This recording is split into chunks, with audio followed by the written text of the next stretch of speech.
1 Coríntios, primeira carta de Paulo aos Coríntios, capítulo de número 6, versículos 1 até o versículo de número 11.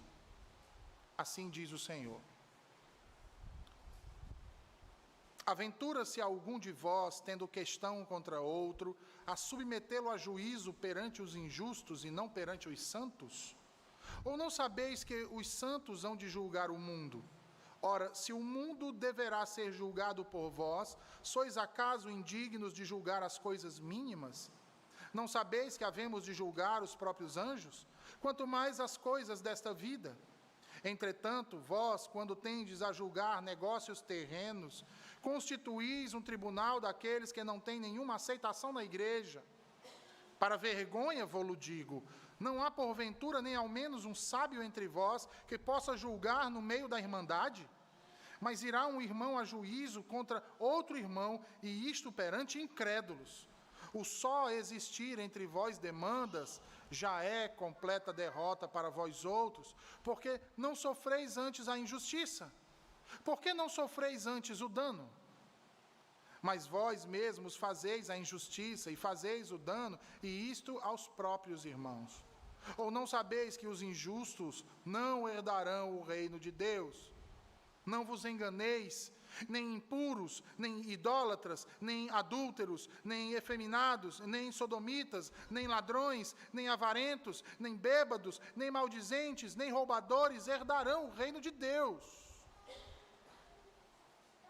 Tais fostes alguns de vós, mas vós vos lavastes, fostes santificados, justificados em o nome do Senhor Jesus Cristo e no Espírito do nosso Deus. Amém. Senhor, a tua palavra foi lida e agora será proclamada ao coração dos teus filhos.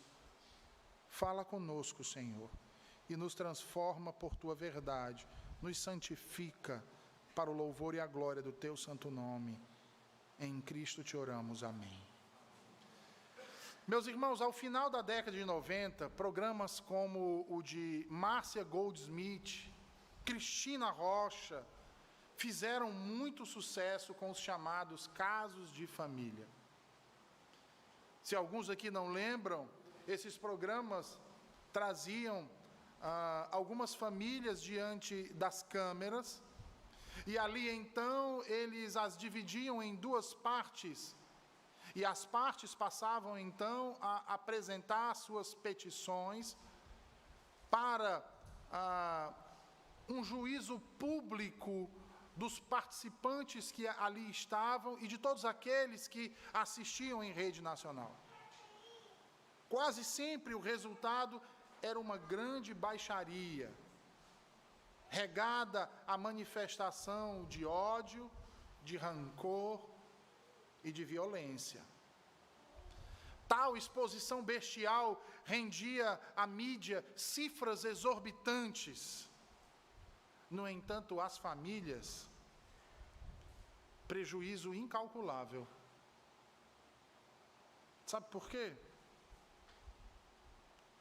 Porque aquilo que propunha conciliação, na verdade, causava inimizade, ódio, contenda. E o que era pior, não contra aquilo que era mal, imoral ou injusto, mas contra a família, contra pais, contra mães, contra filhos, contra filhas, contra vizinhos e vizinhas, contra irmãos e irmãs, contra maridos, contra esposas, que ali se degladiavam em horário nobre com palavras, ações e reações violentas. Ao invés de reconciliação e perdão, o que se via era a pura manifestação do ódio e do rancor sendo estimulado e desencadeado nos corações, não apenas das famílias que participavam daquele espetáculo de horrores, mas também nas famílias que presenciavam tudo aquilo.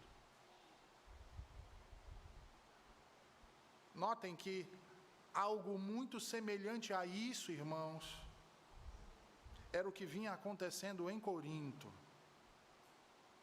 Alguns dentre eles estavam acusando e levando seus próprios irmãos em Cristo aos tribunais públicos. Talvez você esteja pensando, mas qual o problema com isso? Não é lícito um cristão buscar pela justiça? Veja, em Corinto, como em praticamente quase todo o mundo conhecido naquele período, as disputas judiciais, para acontecerem antes, elas precisavam ser veiculadas em grandes prédios públicos, chamadas de basílicas, e que faziam parte do fórum da cidade. Ali se expunha, então, as partes envolvidas no processo, e todos naquela cidade ficavam sabendo. E assim, sempre que o tribunal se reunia para julgar aquelas causas, a população também se fazia presente, ou boa parte dela. Se reunia ali para assistir ao espetáculo de pessoas conhecidas na cidade, acusando-se mutuamente de todos os tipos de irregularidades perante o tribunal. Enquanto um cidadão importante, que fazia às vezes de juiz, ao final proferia a sua decisão. Paulo olha para tudo isso como mais uma expressão de imaturidade espiritual dos coríntios, que vinham agora colocando na justiça dos homens e em sua própria sabedoria a confiança para solucionar as suas diferenças, os seus problemas. E é por isso que, mais uma vez, Paulo vai reprovar tal atitude. E vai os repreender, expondo mais uma vez o grande problema que eles possuíam, mostrando para eles o ponto exatamente em que constantemente eles falhavam, e era a marca do seu pior fracasso. Os coríntios não tinham aprendido como igreja a ser igreja. Por quê, irmãos? Ora, porque cristãos devem ser capazes de resolver suas próprias disputas e diferenças entre si, na igreja e não no litígio civil. Observem aí o que Paulo diz, nos versículos 1 a 6. Ele diz assim: aventura-se algum de vós, tendo questão contra outro, a submetê-lo a juízo perante os injustos e não perante os santos. Meus irmãos, um dos piores erros que um crente pode cometer é exatamente ter essa avidez por litígios. Ou seja, nutrir em seu coração uma ânsia por conflito, um desejo constante por discussão, por processos e coisas do tipo. O desejo desenfreado por questões e querelas e sempre motivado por um pecado específico, a ganância. Já dizia Calvino, a ganância, meus irmãos, a ganância que é o desejo desenfreado por algo, nem sempre especificamente pelo dinheiro, mas o desejo desenfreado por algo que se queira alcançar, muito. Por ser uma atitude então pecaminosa, é que Paulo inicia esse parágrafo com a seguinte indagação: quem dentre eles ousa levar um daqueles que fora declarado justo diante de Deus por Cristo para ser julgado por injustos? É a indagação que ele faz. Talvez você olhe assim: mas pastor, peraí, o texto está dizendo isso mesmo? Peraí. Você precisa entender algumas terminologias que Paulo emprega aqui. Terminologias essas que não são apenas interessantes, mas úteis para entender a sua preocupação com mais este problema que estava sendo evidenciado entre eles. Observe aí na sua Bíblia, a palavra aí que foi traduzida por aventura-se, cujo significado primário é ousar, e que poderia ser traduzida melhor como tendo a audácia. Então, seria: quem de vocês tem a audácia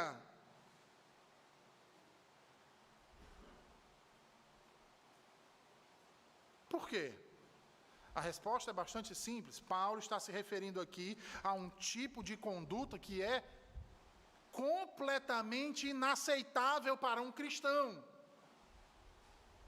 Por isso ele começa perguntando: quem de vocês teve a audácia, ou tem a audácia? Ou quem de vocês ousa? O verbo aqui está na terceira pessoa do singular, do presente. Quem de vocês ousa abrir processo contra um irmão em Cristo na justiça civil, ou seja, num tribunal secular? Quem é que ousa dentre vocês fazer isso? Observe aí que a palavra traduzida aqui como questão, em toda a literatura grega conhecida, significa processo judicial. E o termo traduzido aí, corretamente, tá? A versão de vocês é isso mesmo: injustos. Se refere àqueles que não foram justificados. E aí segura essa informação um pouquinho, você vai entender o porquê que Paulo está falando isso. Isso era inadmissível. Um membro da igreja abrir um processo judicial contra outro membro da igreja de Cristo, levando para um magistrado civil não crente julgá-los. Inadmissível isso. Aí você pergunta: mas por que isso era inadmissível, pastor?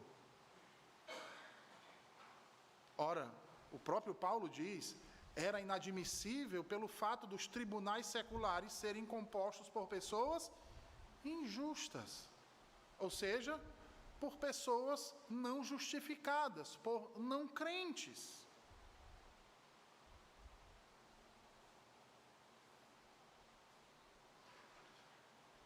Por que, reverendo? A resposta é inimizade.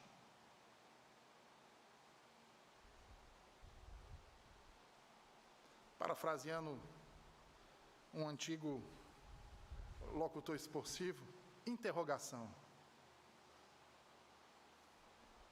Inimizade, irmãos. Era inadmissível para Paulo porque havia uma relação de inimizade entre justos e injustos, que impediam que um crente levasse outro crente para resolver suas questões em um tribunal secular. Aí mais uma vez você pergunta: que inimizade, reverendo? As Escrituras, meus irmãos, carregam um conceito muito claro sobre essa inimizade que Paulo está falando aqui e que eu estou tentando explicar para vocês nessa manhã. Se você lembrar, no texto de Gênesis 3,15, Deus diz que porá inimizade entre a serpente e a mulher. Lembram disso? Ele diz: porém inimizade entre ti e a mulher, entre a tua descendência e a descendência dela, demonstrando assim o claro juízo de Deus. Essa inimizade, se você prestou atenção ao que está escrito em Gênesis 3,15, você vai perceber que essa inimizade é colocada entre os filhos de Deus e aqueles que não são filhos de Deus. A inimizade é colocada exatamente para distingui-los uns dos outros, como opostos e excludentes entre si. É como luz e trevas. É como bem e o mal. Não podem subsistir ambos. Um exclui o outro, porque um é oposto ao outro. João, em sua primeira carta, lá no capítulo de número 3, nos ajuda a entender muito bem essa distinção causada pela inimizade das descendências da serpente e da mulher. Exatamente quando ele passa a mostrar alguns sinais característicos, tanto de um quanto de outro. Os filhos de Deus, como diz João, você vai observar no capítulo 3 de sua primeira carta, que ele diz que uma das características dos filhos de Deus é que eles não vivem no pecado. E ele explica o porquê eles não vivem no pecado. Ele vai dizer que é devido àquilo que neles permanece, ou seja, a semente divina. É por isso que os filhos de Deus não podem viver pecando. Eles são nascidos de Deus, eles são filhos de Deus. Porém, diz João, aqueles que não são filhos de Deus vivem na prática do pecado. Por quê? Porque procedem do diabo. E o diabo, diz João, peca desde o princípio. Isso nos mostra, irmãos, que os filhos de Deus são marcados pelo amor e pela justiça. Eles amam a Deus e ao seu próximo, eles amam os seus irmãos. Já os filhos do diabo são marcados pelo ódio e pela injustiça. Eles odeiam a Deus e praticam toda forma de injustiça. É por isso que Paulo vai dizer aí nos versículos 9 ao 11, veja aí.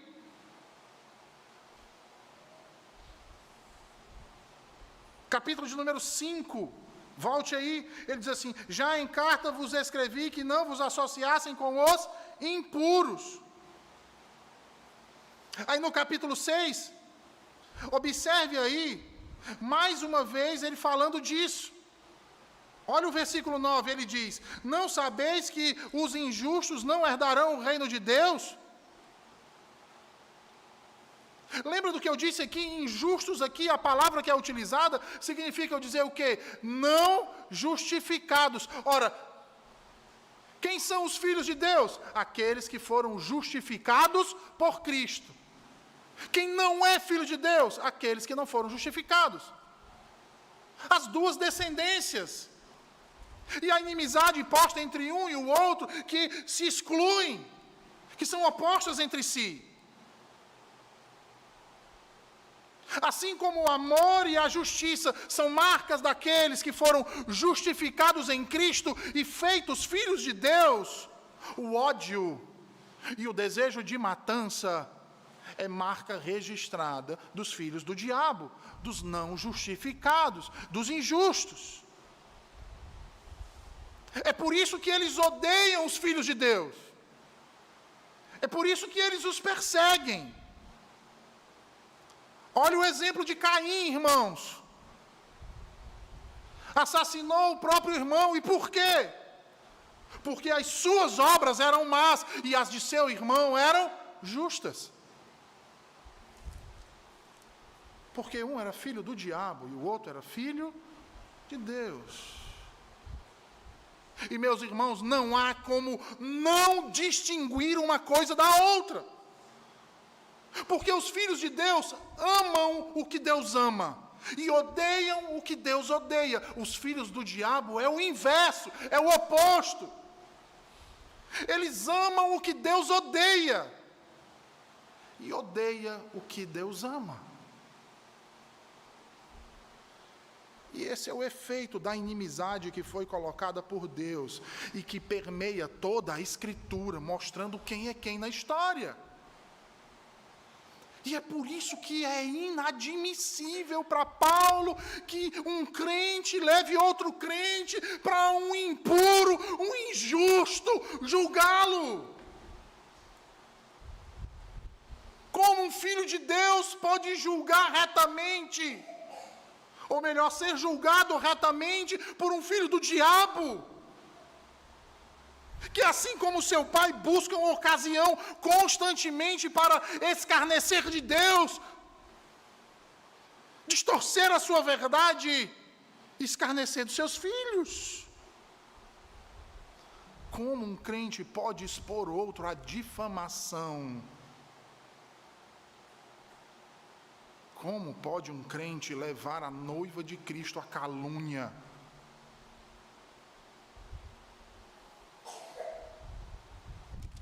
Porque às vezes nós nos esquecemos, irmãos. Porque sejamos honestos, confessemos o pecado de nossas individualidades, do nosso egoísmo latente. A gente só pensa em igreja quando está dentro dessas quatro paredes. Quando a gente liga para o outro para fazer fofoca do irmão, a gente não lembra que ele é corpo de Cristo. E portanto filho de Deus, e que falar mal dele é falar mal do seu Deus.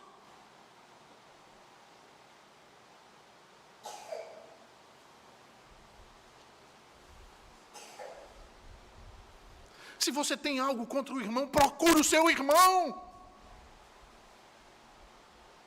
É isso que Deus diz.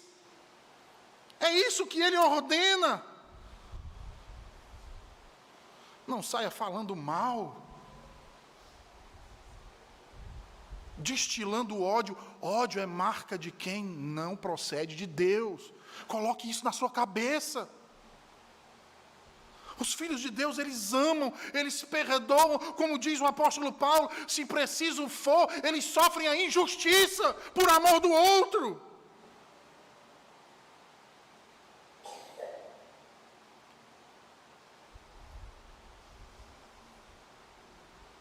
Mas você é bom demais para isso, né? Ser humilhado. Você precisa ser melhor que os outros, não é verdade? Porque você é justo, você é bom, você é certo, você é melhor que todo mundo. Todo mundo deveria lhe prestar reverência, não é assim que você pensa? Por isso que você gosta de falar mal dos outros. Por isso que você gosta tanto de contenda. Como os coríntios. Ou alguns dentro da igreja de Corinto. Paulo vai dizer, vocês têm que aprender a resolver suas disputas de um modo que Deus seja glorificado. Paulo não está dizendo que não há diferença entre nós, irmãos. Paulo está dizendo que não é porque nós somos crentes que tudo vai ser mil maravilhas. Não, ele sabe, nossa natureza pecaminosa ainda habita em nós. Ele sabe que nós teremos problemas, mas os nossos problemas têm que ser sanados entre nós mesmos. Porque fazemos parte do mesmo corpo. Porque cremos e servimos ao mesmo Deus, porque temos a mesma fé. E ao dizer isso, Paulo não está sendo egoísta, irmãos, ele não está sendo judaizante, irmãos, pelo contrário, ele está suscitando aquilo que Jesus Cristo ensinou. Se você lembrar em Mateus 18, versículos 15 a 20, Jesus diz que se um irmão ou uma irmã pecar contra você, você os procure pessoalmente. Resolva o assunto antes que esse assunto vá para uma esfera maior. E se isso não der certo, Jesus então descreve medidas adicionais. Ele diz, leve os assuntos oficiais da igreja, para que estes oficiais exerçam o juízo sobre a questão. Sabe por quê? Porque os oficiais da igreja vão julgar a causa com base na justiça, na sabedoria e no poder de Deus revelados na cruz.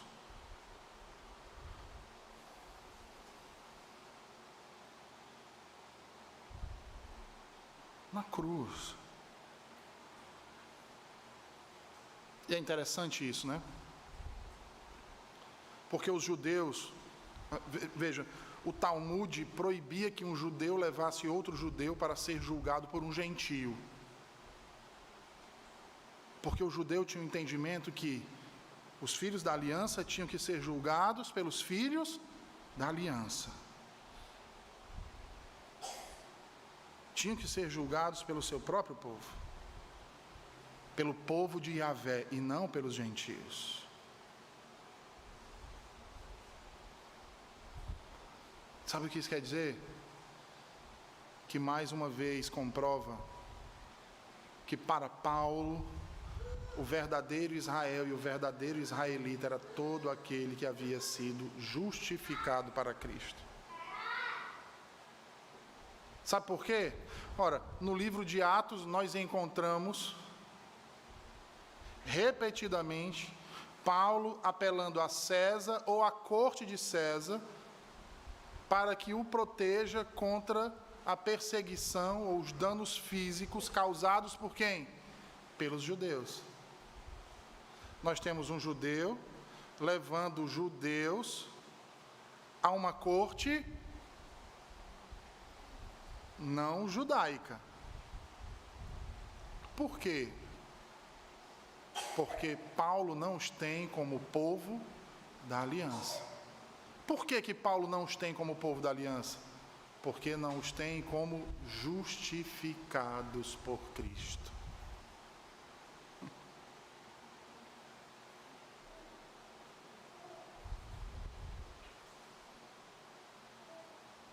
É por isso que em Romanos 13, 1,7 ele vai falar diretamente da autoridade divina que fundamenta o governo civil, bem como as limitações que Deus impõe ao governo civil.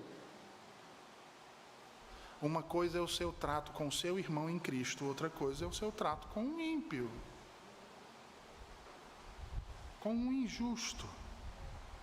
Os filhos da aliança devem trazer suas questões com outros filhos da aliança para os oficiais da igreja e não para o mundo.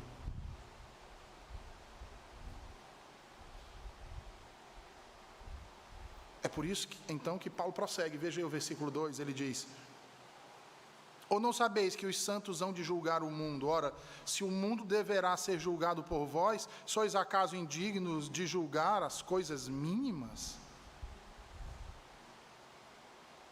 Sabe o que Paulo está fazendo aqui?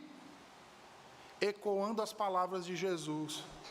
Abra sua Bíblia em Mateus 19, versículo 28.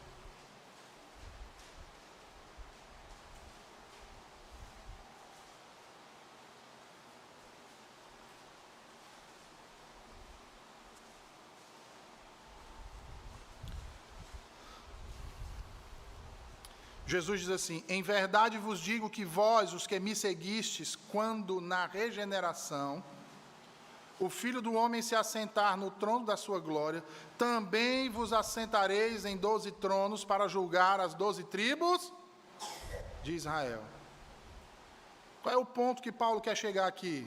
O ponto de Paulo é que se os cristãos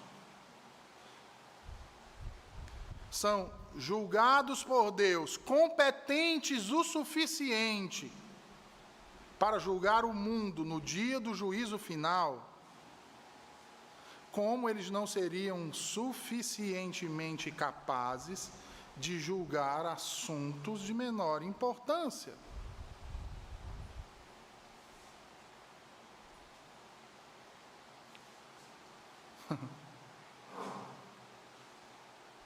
A menos que você ache que a sua causa contra o irmão fulano, porque ficou de cara feia para você, no dia da doutrina, ele não lhe deu boa noite, seja mais importante do que o juízo final.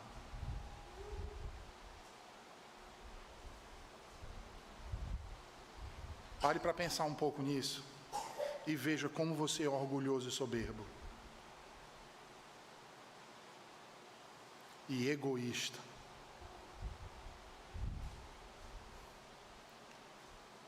E Paulo ainda vai subir o tom mais ainda. Olha aí o versículo 3. Ele diz assim, volte lá, né? Vocês tinham ido para Mateus, volta lá para para 1 Coríntios 6, veja aí o que ele diz no versículo 3, ele sobe o tom. Ele diz assim: não sabeis que havemos de julgar os próprios anjos, quanto mais as coisas desta vida. Ora, mais uma vez, se Deus considerou os crentes competentes o suficiente para julgar os anjos, como eles não estariam aptos a julgar os assuntos desta vida?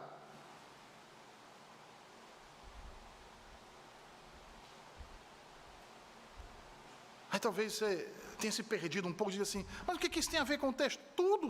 Os coríntios estavam submetendo suas disputas pessoais àqueles que estavam fora da igreja.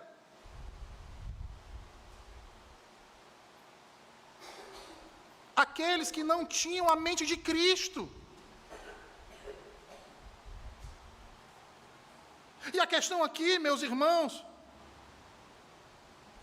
não diz respeito a saber se o judiciário laico é ou não incompetente para julgar. Não é isso que está em discussão. Mas ao fato de que cristãos não devem levar suas disputas pessoais para fora da igreja, se resolve aqui.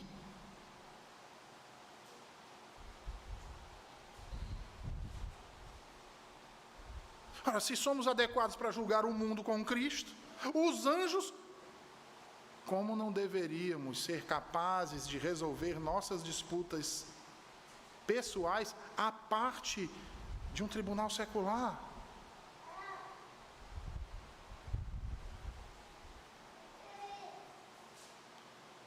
Nós não só podemos, irmãos, devemos.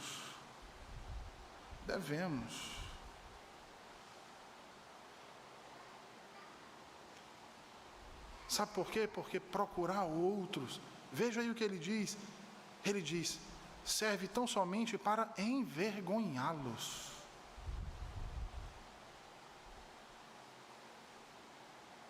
Sabe, gente crente que vai falar mal da igreja que congrega para o vizinho ímpio.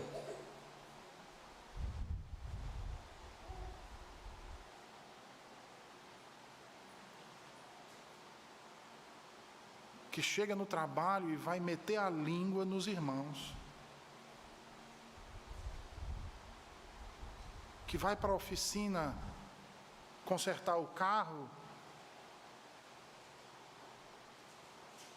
e só sabe maldizer a igreja que congrega.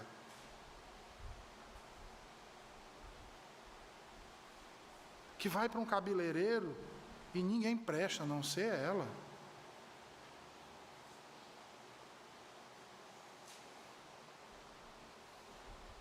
Paulo diz, será que não há ninguém entre vocês sábio o suficiente para resolver uma disputa entre irmãos?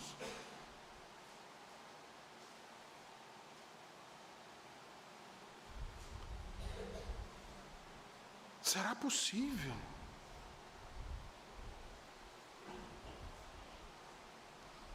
Ora, vejam, os coríntios se orgulhavam de sua grande sabedoria. Mas Paulo aponta para eles que, dada a atitude deles, pode não haver sequer uma pessoa sábia entre eles.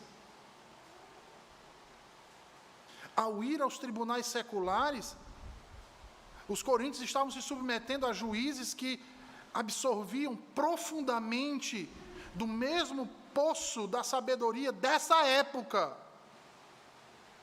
que Paulo os admoestou nos capítulos anteriores a rejeitar, porque não procedia de Deus. É interessante que a palavra que ele usa aqui, resolver, significa algo como tomar uma decisão, uma arbitragem entre os crentes. Não o litígio da congregação, como Paulo vai dizer, mas irá um irmão a juízo contra outro irmão, e isso perante incrédulos.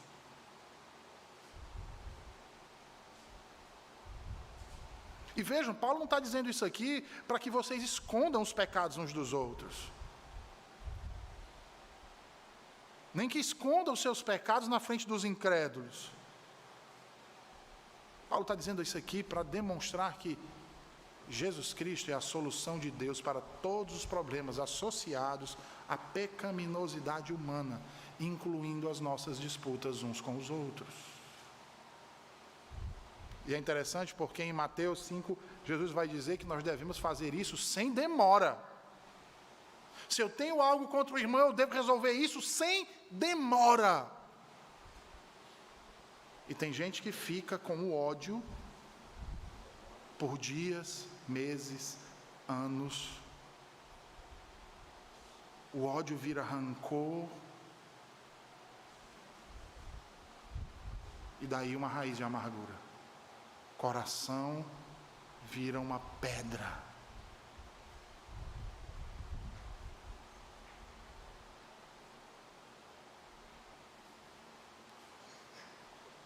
Por isso que ele diz no versículo 7, olhem aí, ele diz: o só existir entre vós demandas já é completa derrota para vós outros.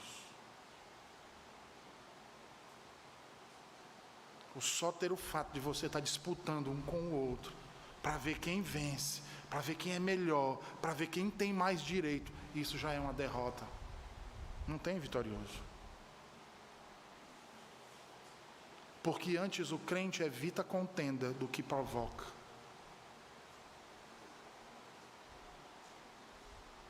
Por isso ele vai dizer: por que não sofreis antes a injustiça?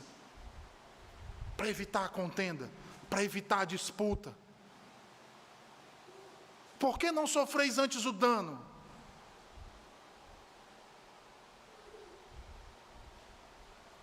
Paulo está advertindo os coríntios que isso deve parar imediatamente. Levar alguém a um tribunal é uma derrota, irmãos.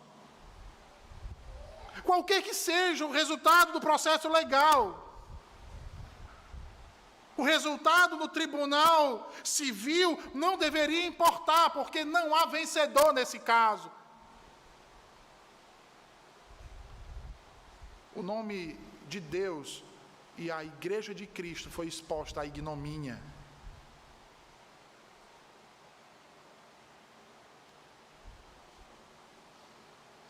Uma das partes perde o processo, a outra parte ganha o processo. Mas sabe o que acontece? Na real, ambas as partes trazem vergonha à igreja.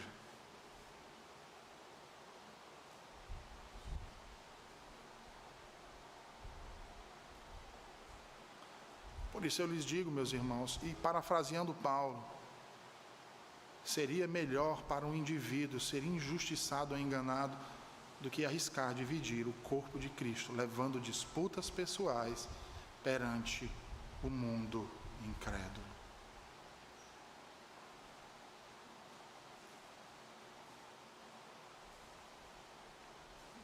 O problema é porque os coríntios nunca consideraram esse ponto. E aparentemente porque muitos deles estavam envolvidos em negócios obscuros entre si.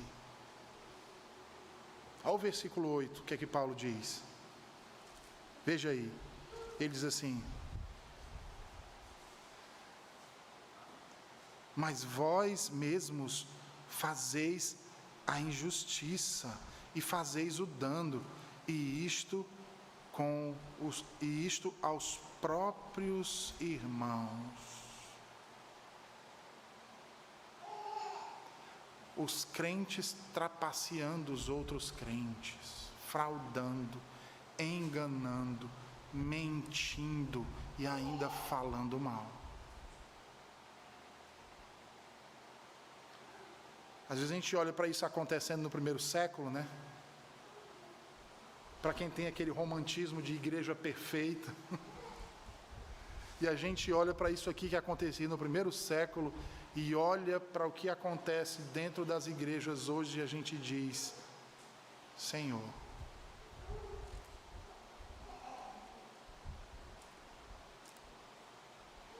porque a gente gosta de dar desculpa, né? Dos problemas, dos nossos pecados. Porque se fosse naquele tempo, boa parte dos pecados que a gente comete hoje nós não cometeríamos. Será?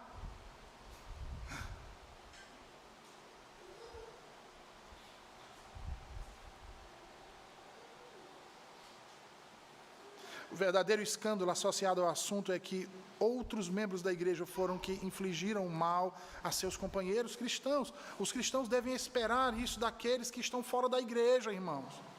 A calúnia, a difamação, a perseguição, mas não daqueles que estão dentro da igreja. Por isso, Paulo nos dá um princípio geral a ser seguido.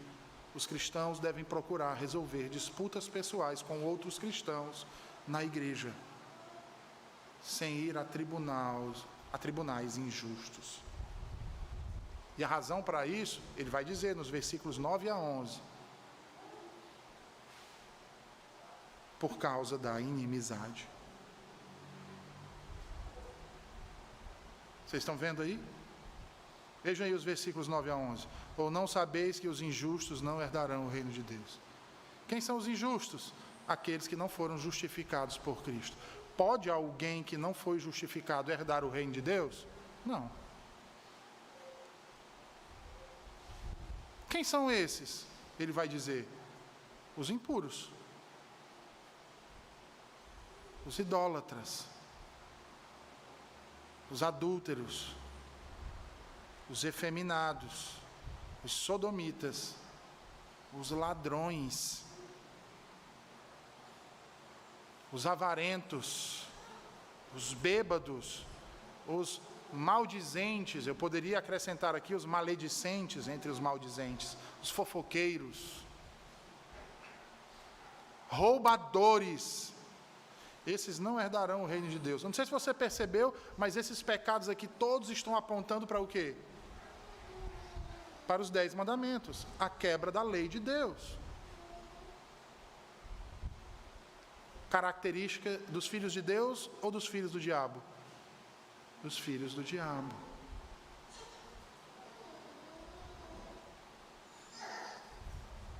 Que amam a injustiça e odeiam aquilo que é justo.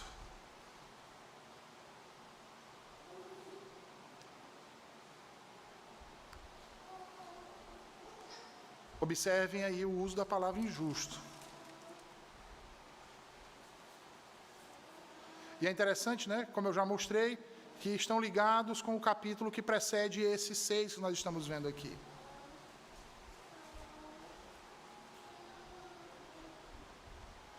E essa lista foi retirada das próprias Escrituras, do livro de Deuteronômio. Só para ficar mais claro. Para quem acha que o Novo Testamento rejeita o Antigo. Ou anula. Ou descontinua. Tem que parar de ser sarcástico, isso é pecado. O Evangelho foi pregado aos coríntios, irmãos. O poder de Deus se manifestou no meio deles. A graça de Deus teve resultados maravilhosos. Eles foram santificados, eles foram justificados em nome de Cristo, através da pregação do Evangelho, pelo poder do Espírito Santo manifestado no Evangelho de Cristo, da cruz. Logo, eles não podem mais viver com essa realidade, como se isso não fizesse parte da realidade da vida deles. Assim como eles, nós também não podemos.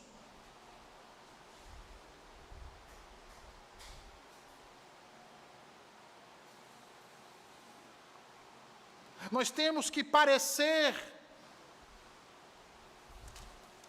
com aquele que nós adoramos. Se é a Deus, a característica que temos que ter como nossa é o amor e a justiça. Mas se somos adoradores do diabo, saiba que você não vai ter como esconder aquilo que você ama e aquilo que você se torna. Porque o ódio vai falar mais alto. E o prazer na injustiça também. Portanto, eu pergunto a vós nessa manhã: de quem vós descendeis? O que vós nutris em vossos corações? O amor ou o ódio?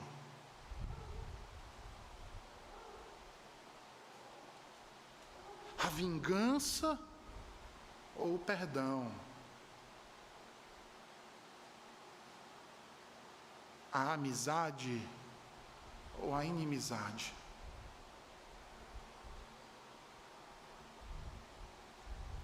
A sujeição ou a soberba?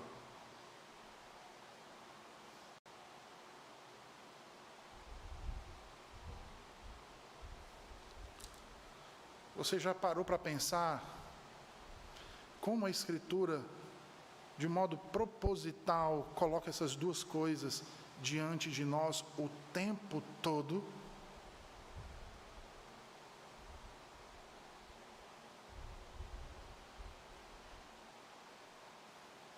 Quando Deus cria o mundo,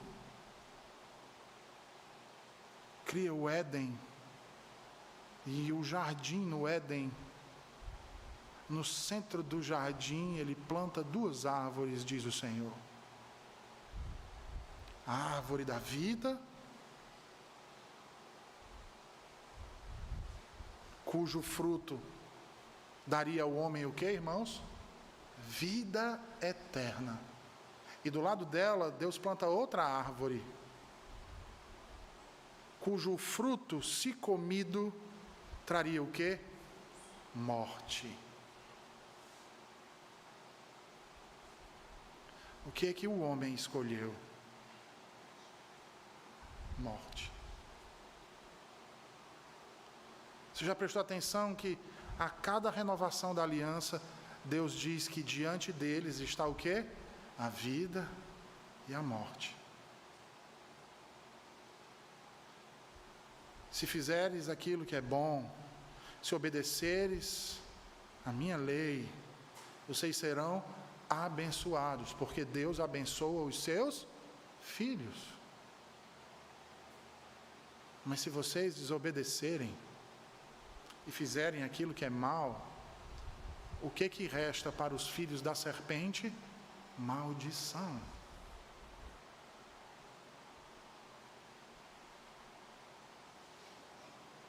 O que o apóstolo Paulo, o apóstolo Pedro, o apóstolo João estão dizendo o tempo todo?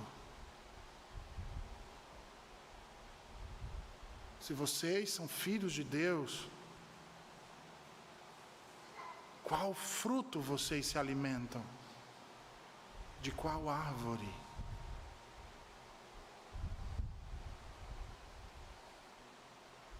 O fruto o qual vocês constantemente se alimentam vai dizer a quem vocês pertencem. Os que pertencem a Cristo comem do fruto da vida, do pão que desceu do céu, e por comer deste fruto e por comer deste pão, eles manifestam seus frutos: o amor, o perdão e a prática da justiça. Ainda que neles ainda habite um coração injusto, eles lutam com a força do Espírito Santo que habita neles para subjugar essa velha natureza corrupta.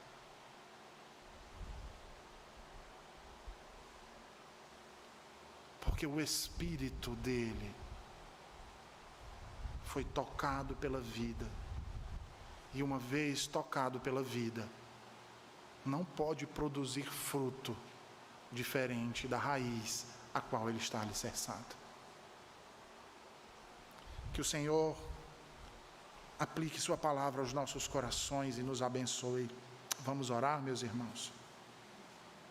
Senhor Deus, nós te agradecemos por tua palavra, lida e pregada nesta manhã.